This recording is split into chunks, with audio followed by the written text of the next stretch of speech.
Here's a nice pair of infinity speakers that I'm going to work on for a friend, and I'm going to go ahead and document evaluating these.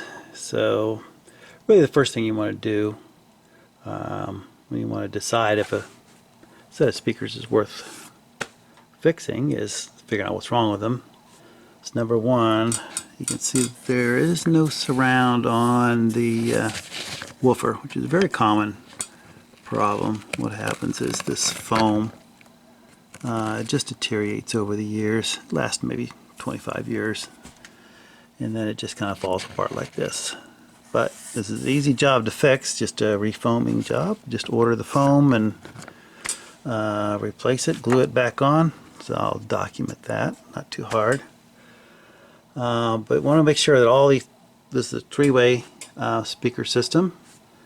It's got a tweeter, a mid-range, dome, and a cone woofer. So what I normally do is hook up, I've got an audio frequency generator here that's just hooked up to the back of the speakers. You don't really need one of these. You can just use an application online that you can load up on your laptop and then hook your laptop up to an amplifier and then drive the speaker that way. But you want to produce a sound wave or a sine wave of varying frequency. So what I'm going to do here, as this comes up, I'll do the low range first. This is about, what is that, 100 hertz or so. So that should be just coming out of the woofer. Which, even though this has a bad surround, and I'm not driving this hard, so it's okay. You can tell that that sound is really only coming from the woofer. So I'll bring this up to like a mid-range frequency, and see, it's not coming from there anymore. Definitely coming from the mid-range, not really the tweeter. Then we go up to a higher frequency. Okay, it's about 10 kilohertz. And you can hear that should be screeching away in your speakers if they can play high enough. That's the tweeter. The mid-range isn't really making that noise, nor is the woofer. All that's coming from the tweeter. So that tells you that all three of these drivers are good, and that all this needs is some new foam for the woofer. And I've done the same test on the other one, and it tests the same way. So I'll go ahead and order some foam for this woofer and get that refoamed. Clean these up and make them work again. Alright, just pulling the drivers out of these infinity speakers, and in preparation of refoaming the woofers. And I noticed all the screws were missing. I don't know what was even holding in the speaker, but it's completely loose. So somebody's already been in here and taking the screws out, and looks like they lost them. But the other speaker has the screws in it, so I'll be able to figure out what size and everything and replace those. So I'll just go ahead and pull this driver out. It's just moving the fiberglass out of the way to take a look at that crossover, and I noticed that one of the coils is just flopping around down here. So I'll mix up some epoxy or something and glue that back in.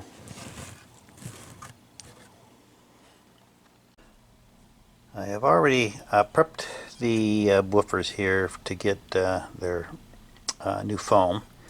So what I did is took off the, this is just called the gasket. That pops right off. And then underneath where the original foam was this little spacer here. So I have cleaned up that spacer. So the way that's going to work is the new foam is going to go on top of that spacer. So that needs to get re-glued back down to the frame, right here, the metal frame. and then this on top, and then the gasket on top of that, which is a little unusual.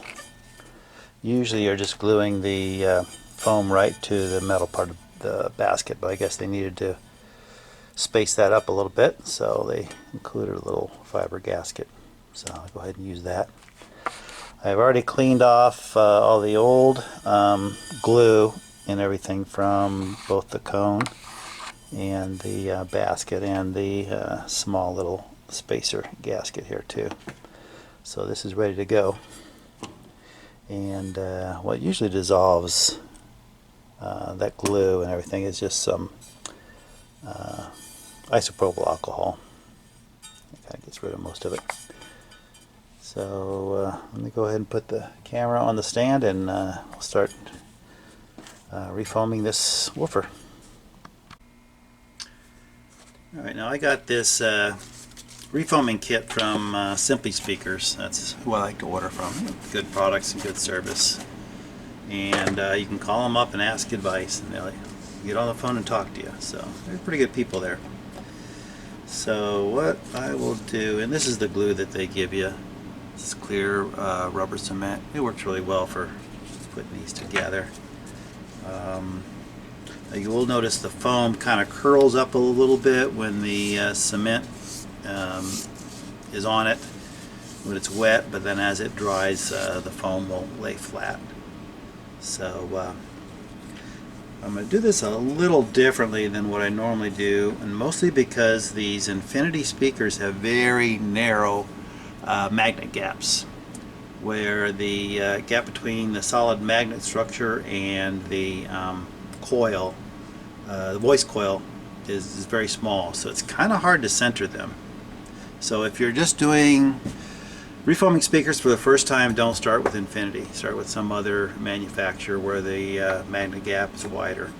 So I'll do a couple little tricks to make it easier to make this work. Number one, normally you'd put the glue on the back here of the foam. I'm going to actually put it right on the cone. You can do it either way, but I think this will make it a little bit neater. So I will start by opening up the glue, and then you start a little bead of glue, and then turn the speaker as you apply the glue.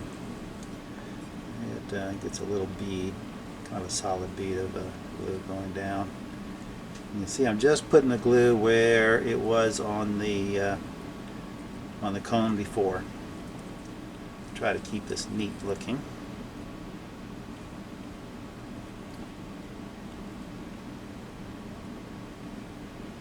It's pretty easy to do. You put your fingers, whoops, leave it too much there. Put your fingers on the outside of the basket and roll it around. So that's pretty much it. And use your finger to just spread it slightly.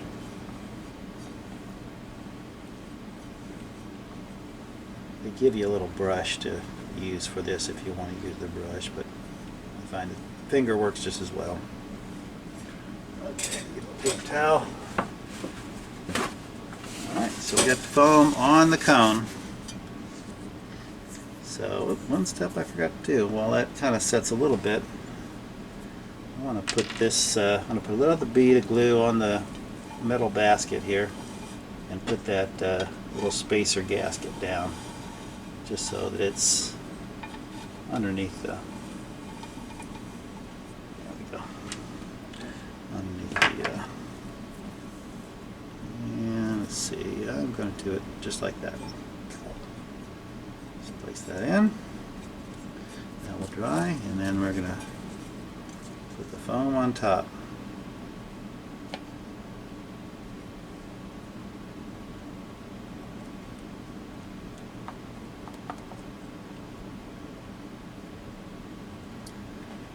Okay.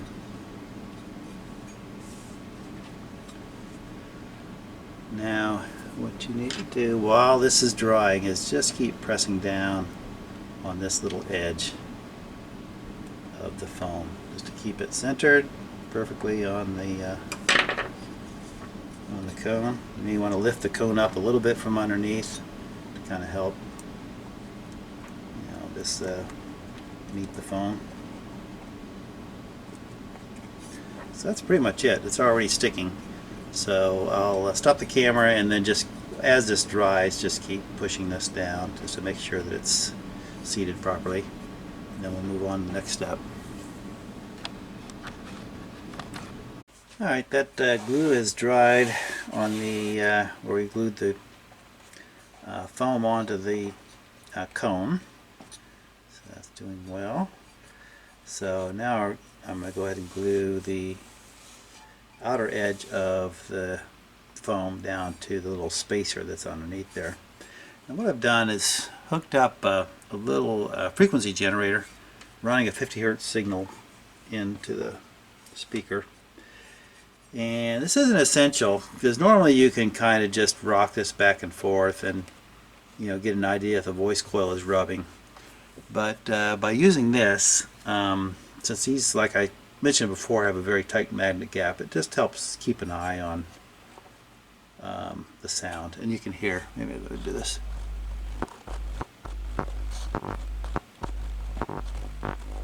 You can hear that, but when it's misaligned, it kind of rattles a little bit. So by having that 50 hertz tone in, I can tell immediately if this is not centered properly. It's not essential, but it makes it a little easier to do this job. So now the next step is to take the glue, and we'll run a bead underneath here, and stick that down, and get the voice coil perfectly centered. And make this thing sound good again. So let's just pull this up a little bit. Now what I'm going to do is just run a bead of glue right underneath the outer edge of the foam.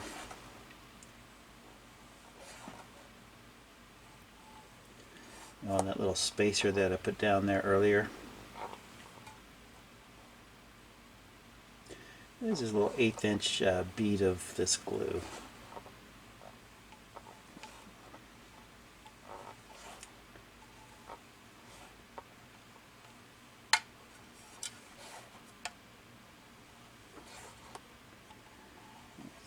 Completely around. Okay, there we go. Kind of 180 degrees, 160, no, 360. Let's make it 360. That's a complete circle. Okay, and now, oops, I dropped my connector off. Both of them. Let me connect this up.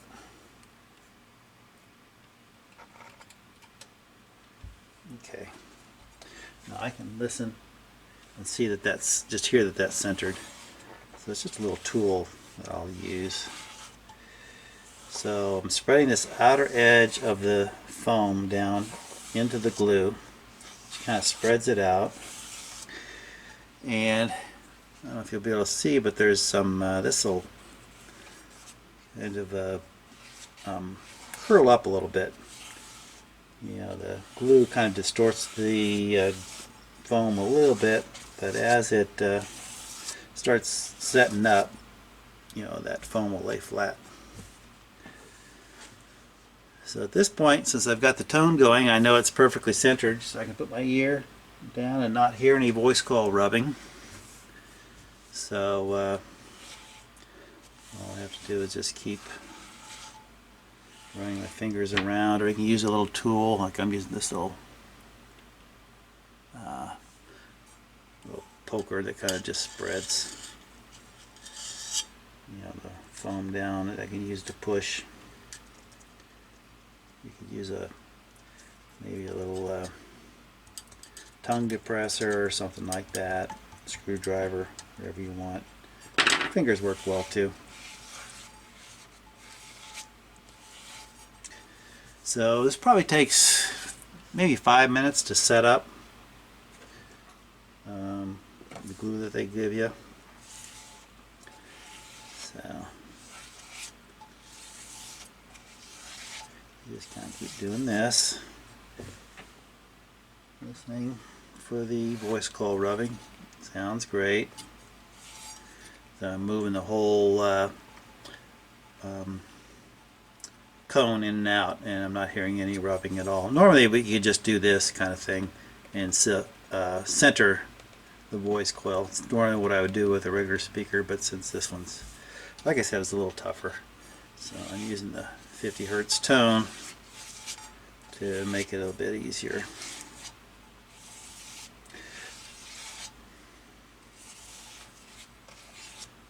First set of these Infinity speakers that I used, I was almost in a bit of a panic, saying, man, these things are,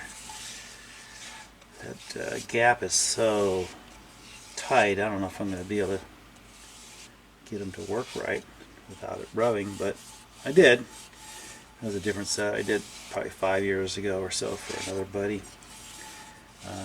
So I probably should have used this method at the time, but anyway, learned my lesson. This is the way to do it. Again, on a normal speaker, you don't really need to do that. You don't need to use the tone. You can just do it this way. Just push and listen for rubbing. Okay, this is just about done. I'm going to give it another couple minutes here for this glue to set up, and then we'll glue on the gaskets. Alright, the foam is well glued down and it's moving well without any rubbing. This is normally how you check for centering. So I'm going to go ahead and pull off the tone generator because this is moving very well. So the last step is really just gluing on the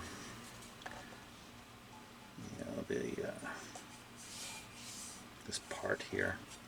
So what I will do is use the same glue and run a bead, glue along the edge.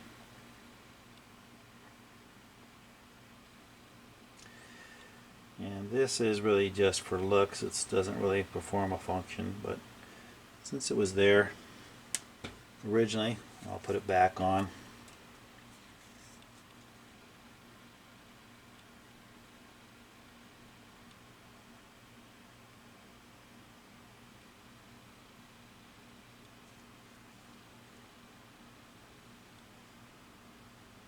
Okay. Beads of glue, and I'll try to line up the two split things with the lead-in for the wires. I'm not sure how it was before, but that's what we'll do. There's that one.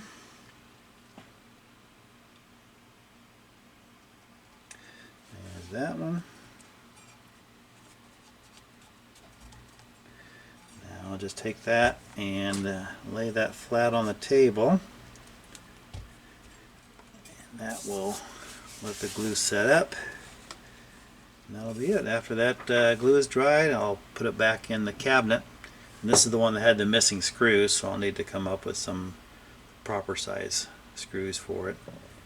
And screw it back in, and that'll be ready to play.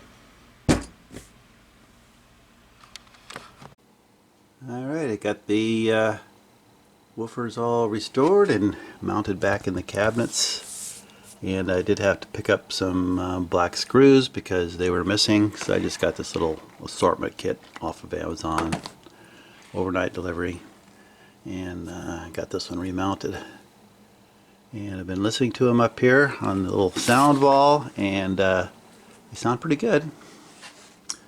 So for a little kind of a bookshelf three-way, I'd call it. Yeah, these would be great. Again, this is the Infinity RS6Bs from 1984 to 86. Running again, sounding good. I'll fix up the or clean up the grills and send them back to the owner. Let him start using them again. So thanks very much for watching. I'll see you in the next video.